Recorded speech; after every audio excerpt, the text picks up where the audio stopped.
This is it, Moscow. And you know why I'm here? Because when somebody tells me that I cannot report something, it's my nature as a journalist to question why. Why can you tell Ukraine's side of the story, but you can't tell Russia's side of the story?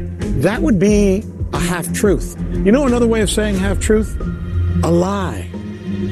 When Washington or London or whoever tells me I'm not allowed to tell the truth, you know what I do? The opposite. I shine a light on it. That is the Sanchez effect. And I'm Rick Sanchez. Look for it.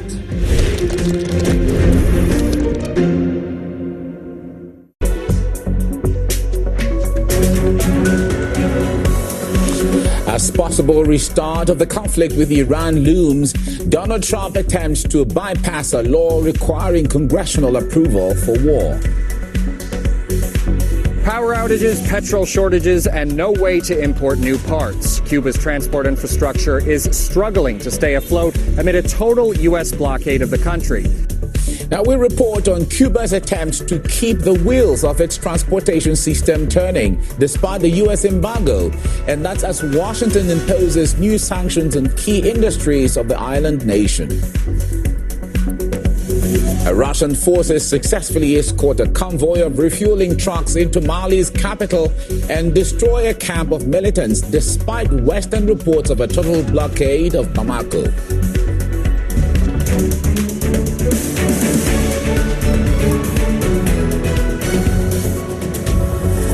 Well, this is RT International reaching you live from our news center in Moscow. I am Mike Okocha with the updates.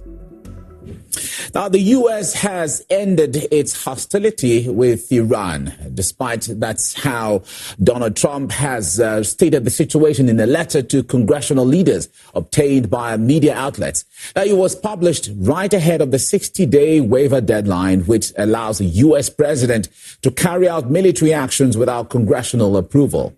Now, under the 1973 War Powers Resolution, the U.S. head of state doesn't need to seek authorization from Congress if military action lasts for less than 60 days. And after that, the president has 30 days to pull troops out of the conflict zone. With Trump officially claiming he has ended the fighting, it technically means that he can start again without any approval. And that's as the president himself says a deal cannot be made with Iran as of right now. I'm so busy with the Iranians trying to make a good deal, and we're not going to let that happen. But they've got to make a bad deal. But if they make a deal at all, because frankly, maybe we're better